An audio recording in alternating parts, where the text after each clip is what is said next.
LaToria Pierce, welcome to the Human Capital Innovations Podcast. Thank you. Happy to be here, John. It is a pleasure to be with you. You're joining us from the DC area. I'm south of Salt Lake City in Utah. And today we're going to be talking about the future of job sharing. Job sharing generally, we'll unpack that and explain what that means and how it can be utilized within organizations, but also how it connects with things like our DEI efforts within our organizations, and really how it can reshape the way we even frame up our understanding of work design and what that means for our people. As we get started, I wanted to share LaToria's bio with everybody. LaToria Pierce's background is a unique mosaic of exciting and gritty paths as she has built solutions and led initiatives at both the community level and national scale in private and public sectors across media networks and a couple of her own startups. She is a storyteller at heart, a strategic thinker, and a strong leader with a passion for impact-driven work. She considers leadership as the best opportunity to serve. A pleasure again to have you. Anything else you would like to share with me or my audience by way of your background or personal context before we dive on in? No, that was great. I'm ready to get started. Okay, well, let's start then by defining job sharing. Please tell us kind of your conception of job sharing and what it looks like for you as you've worked with clients and with various organizations on this topic. Yeah, well, to kick things off, I will say thank you for the intro. My company, Handoff, is actually an early stage software SaaS company in the future of work. So we build software that enables job sharing, as well as that optimizes the quality of a shared workload. When small teams kind of pass the baton, they hand off that work kind of one to the other. And the mission behind it all is to help employers leverage flexibility in order to make room for untapped talent pools. We could talk more about who is untapped talent, and all with the intention of maximizing both productivity and connectivity at scale. So that is the heartbeat of Handoff. When we think about when we think about job sharing, just keeping it simple, it's two people sharing a workload. So that could be two people sharing an actual role. Like, for example, our first piloting team is an executive administrative team. They both assist the CEO, and they just pass that baton, sharing that role. And then another form of it's not necessarily job sharing, but it's the same DNA, is, like I mentioned, that workload sharing. When you have small teams who, I like to call them relay teams. It's the easiest way to explain it. When you think of the Olympics, you've got like 4 or so amazing runners that could really handle the track themselves, but they come together, they collaborate to go for gold. And that really is kind of like the small team, or that role share that we see within a shared workload with small teams that still has the same DNA as job sharing. And I throw that in there to say, job sharing's been a thing for decades in Europe, in the European workforce. But when you say job sharing stateside here in the US, everyone's like, what is that? So it's not as foreign as we think. If you've worked in a small team where you were a contributor and you and your colleagues were all responsible for the outcomes, then you've done work related job sharing. Yeah, I think we've all experienced that kind of collaborative environment, which is a form of job sharing. Now, what you're describing is also structurally a formal approach to where you can have multiple people essentially collectively fulfilling a full-time position, right? Yes. And one of the classic examples I've heard about, I've actually seen, it's one of the few I've actually seen in real life, beyond just talking about the idea of it, is in my children's public schools. So in elementary school, it's, at least in my area, it's not uncommon for some of the teachers to be in a job sharing kind of a contract, especially if it's a female teacher who is in kind of the child rearing years and is like having kids and wanting to work, but also be at home with the kids and kind of having that balance. I've seen that a bunch of times with a bunch of my kids' teachers, where they've had multiple teachers. They're not considered, substitutes. They're not part-time. I mean, they really are part of a full-time position. They just take half, and then there's another teacher that takes half. So one teaches in the mornings, one teaches in the afternoon, and it works out great. It's better for the teachers because they have a full-time position with benefit. They have like a full-time position with benefits, but they can work part-time, they have the flexibility, et cetera. It's better for the students because they're not going through constant, substitutes or constant part-time That's right. people. It's better for the school, like it's better for everyone.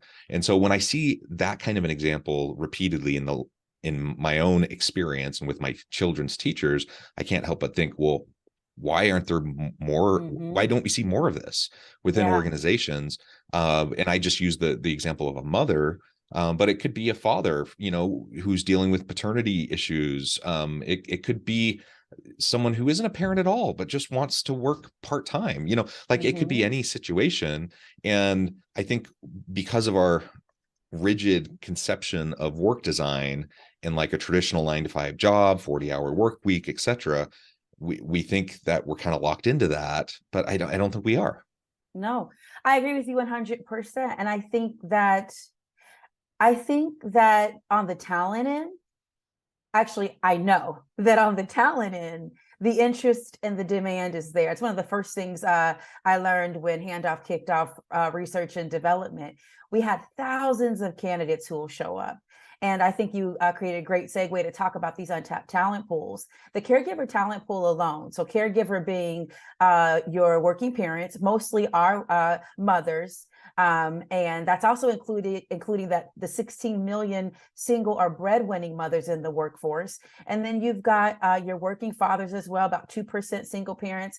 And then just those folks who take care of loved ones who are not children. These could be neighbors, these could be their own parents, but about 70 million folks in the workforce who need that equilibrium of like being able to have career building. And oftentimes they're interested in non-gig work because there's a passion or there's a career track that they followed. And none of us want to stop that because we also need time to take care of children and the folks that we love. We should be able to do both.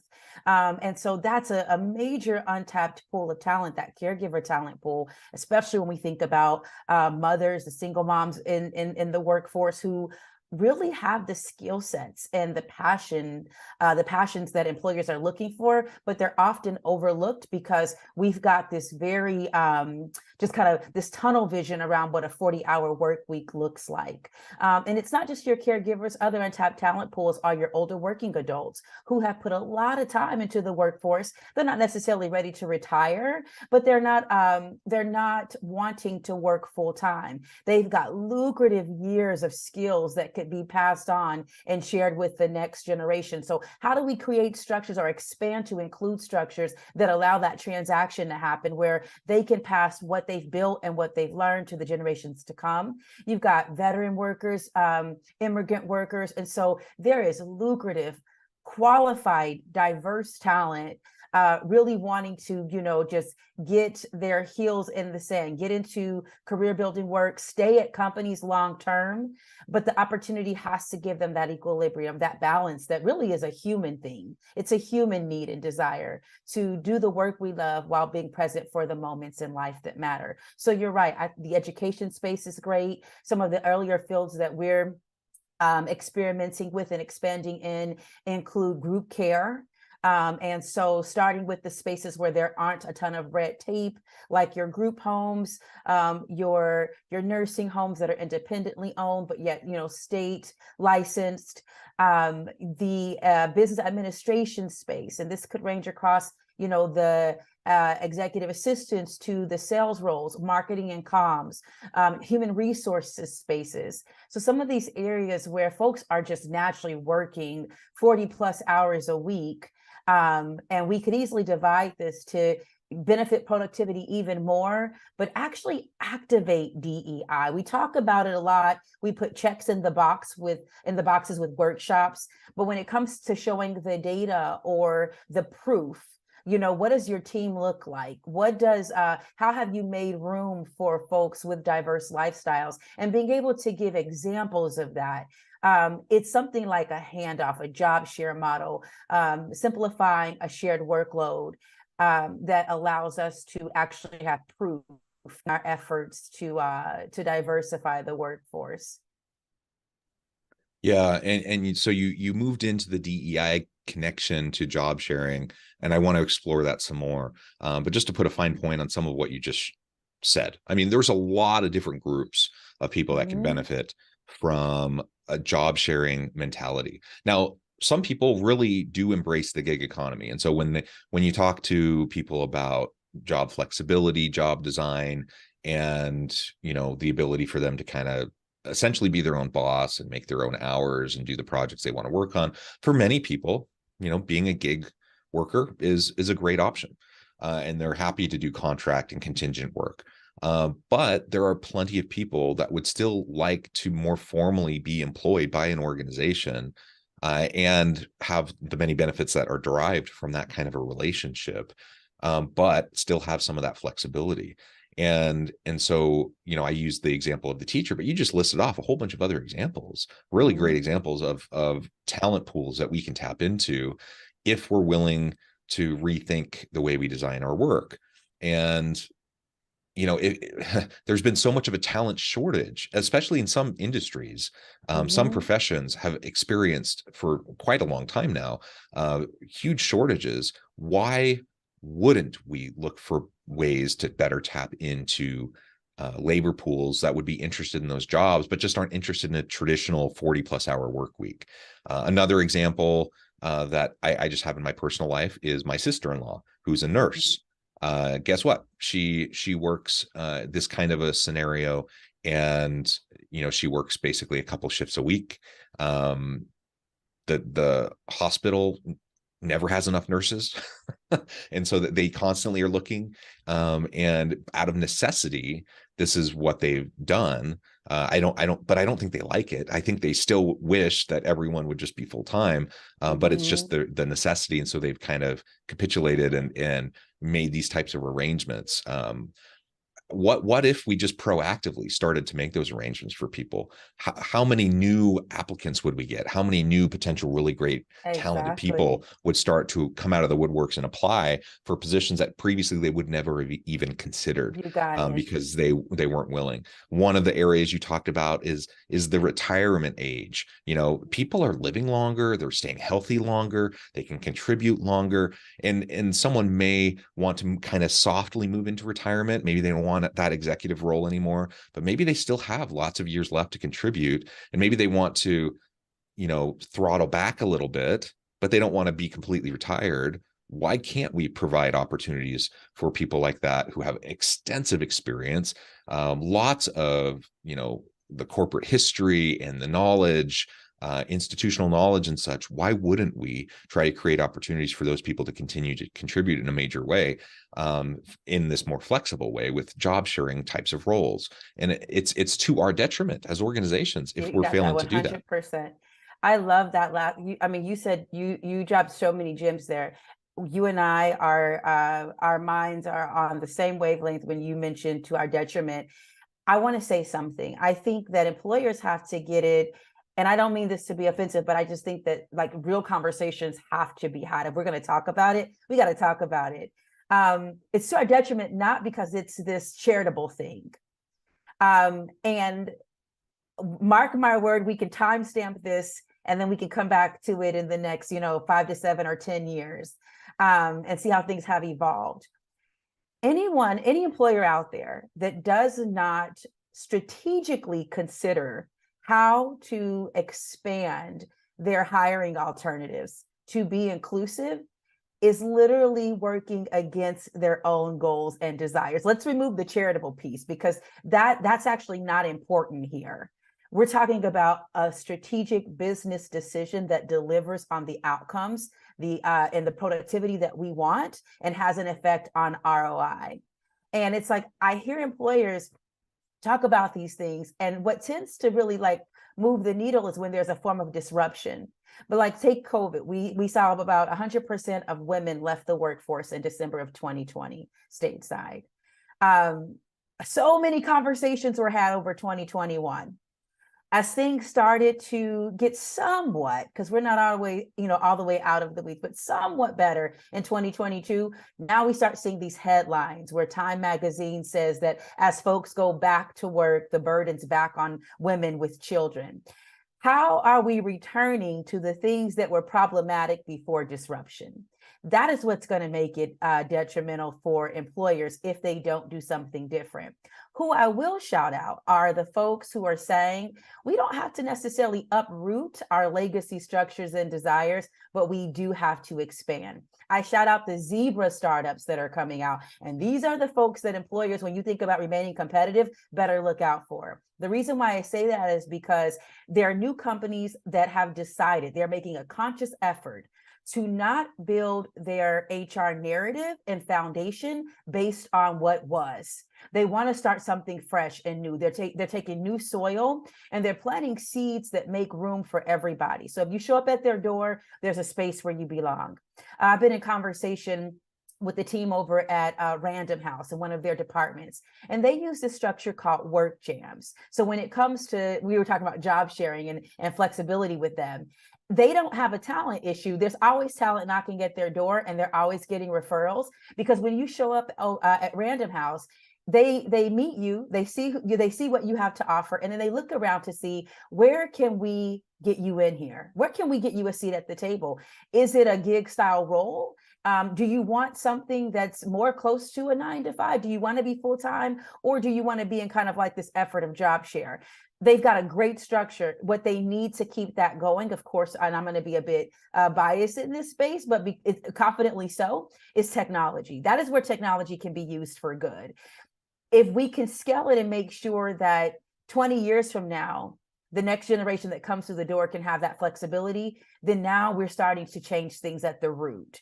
Employers have to change things at the root. And again, I think the fear is, well, do we have to pull up everything and start over? No, you don't. You don't have to do that. You don't have to start over. You're just making room. You're expanding what you already have, and you're taking it from good to great. And then you're getting a whole new set of skills, a whole new set of qualifications. You're getting a whole new level of commitment, because you're diversifying not just your workforce, but you're actually putting your culture to use. So whatever that culture of your organization is, this is also where it's going to come in handy for people's success. Like diversifying how we hire, inclusive of job sharing, small teams workload sharing. It has such a multi-level effect, with that final like domino that's hit being just a surge in productivity and satisfying ROI. So it's not a charitable thing, it's a strategic thing. And employers that don't embrace that and who rush to go back to how things were will start to feel that in due time, as other companies, kind of give them a run for their money when it comes to being competitive. So that's a fair, I won't call it a warning, but it's a fair address. It's a fair advice. We're helping, John and I are helping these folks out. Get on it now. No, it's true. It's true. I mean, I think organizations that are lagging are just going to become increasingly irrelevant in the labor market. Yes. You're not going to be able to attract and retain good people. And job sharing and the types of arrangements we're talking about today, that's just one type of like re-envisioning the work design and how we can run our organizations for the future of work. But there are many, and the reality is there are so many leaders that are digging in their heels that want to just keep things the way they always have been, or they want to get back to the way things were before the pandemic. And regardless of whether we're talking about job sharing or remote dispersed workforce or whatever, name the thing, so many people are trying to retrench and go back instead of trying to figure out how can we do these new modalities more effectively. How can we design work for the future in a way that fits with the needs, the wants, desires of employees in the labor market and society as a whole. And you're just going to become increasingly irrelevant if you're not willing to take a good hard look at these sorts of things. Now, are we suggesting that every job should move to a job sharing model? No. Of course not. No. But if you are open to this kind of an approach and rethinking, the assumptions behind the traditional, 40-hour 8 to 5 kind of a work day and work week, then you might realize there are actually tons of options and these options have tons of benefits, not just for the individuals from a human perspective, but for the organization from an ROI perspective. So it's really a no-brainer to lean into this And we're just hurting ourselves if we're not willing to really take a good hard look at it. The DEI efforts, of course, is a key example of how this can benefit organizations. But I just think there are so many different ways that this can help us. So how do you see now, if we zoom back into job sharing for just a moment? I just kind of went on my little soapbox there, but zooming back on into job sharing, how do you see this shifting or impacting the future of job markets, say in the next 5 years? Yeah, one of the things that come to mind is just employers have struggled with skills gaps. And when we think about putting, diverse, and when I say diverse, I don't mean just like race and culture. Those are very important. But in addition to those things, the level of experience that comes together. I think that we have the opportunity to, while it's innovative, it's like really just using what we've got to create something so dynamic. Within the next 5 or so years, the U.S. workforce can take some major turns for the good. When you think about how do we take the generations that are coming up, and we spend a lot of time talking about how different each generation is, how Gen Zers, they came up at a time where the digital age was like super comfortable already. So they're just used to all these online things. There was a time, I was born in the 80s. Back then, and even through the 90s, you weren't making 6 figures from putting videos on YouTube. An influencer wasn't a thing. You know what I mean? But look what happened when you had the generations that came before Gen Zers, who all contributed to their ability to use technology in the way that they do now. And you have kids who are making millions of dollars globally. We champion things like that, as we should, but why don't we use it in our workplaces? Why don't we use it in our office buildings? Why don't we bring it into our team strategies and our workforce development strategies? And so I think that is really all job sharing is doing. It's another way, it's an additional alternative to maximize the qualifications and the experience across a diverse workforce. Take someone that's worked with you for 10 years and pair them with someone who's worked with you for two. And let's see what happens when we put these great minds and these unique skills and these, innovative natures into the same space. So I think that by kind of diversifying how we hire, and I had a CEO who came to me, he's like, LaToria, what I love about what you're building is we can actually remove this terminology of part-time and full-time. We don't have to focus so much on the clock because we can now get back to focusing on what we're creating. We can get back to focusing on the collaboration. And I loved that so much because that's a value proposition. So I see us being able in the next 5 years to put more of our energy and time on those desired outcomes and really meet those things or exceed those returns by creating this collaborative space where different generations and a diverse group can come together and help those strategic goals and those performance measures to be met because we made sure they had the balance to do so. I think it's possible. I know we know it needs to happen.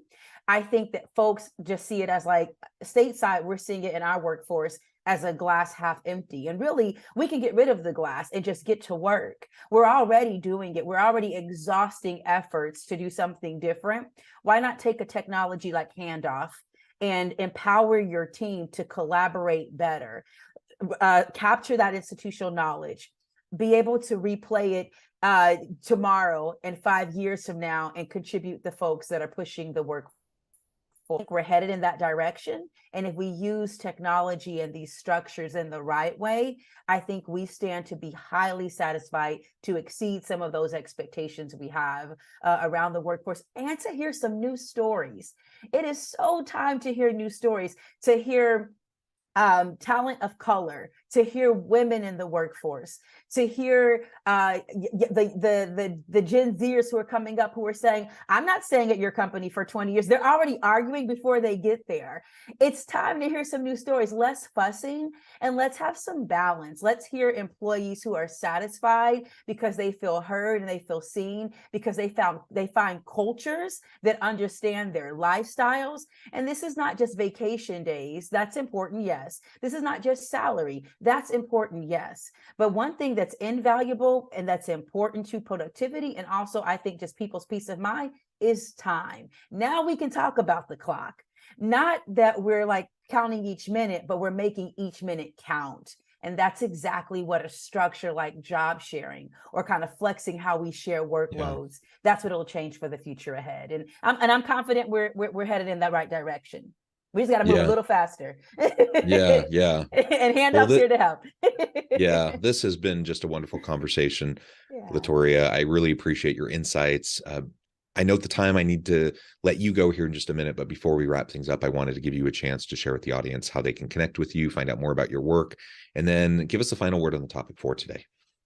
Yeah, so easily you can connect with us by visiting Handoff's website at teamhandoff.com, and you can find me on LinkedIn, just LaToria Pierce. I'm pretty easy to find. And a word to wrap up, I think that the future of work is now. And I think that the load, while it looks heavy, it's a light lift when we all come together. That being said, culture as a service does precede software as a solution, meaning that we have to really think about what do we want to stand for? What's our HR narrative within these different organizations? And once we're able to pin that down and make sure that the activation of that narrative is inclusive, then it'll be easy to partner with companies like Handoff, like job share companies like one of our partners, WorkMuse, to start getting these folks in the door. So again, reach out. Handoff's definitely ready and in position to be a part of the cause. And super grateful to you, John, for platforms like this that allow us to have the right conversations. Thanks so much. Thank you so much. Again, it's been a pleasure. I encourage the audience to reach out, get connected with LaToria, find out more about what her and her team can do for you. And as always, I hope everyone can stay healthy and safe, that you can find meaning and purpose at work each and every day. And I hope you all have a great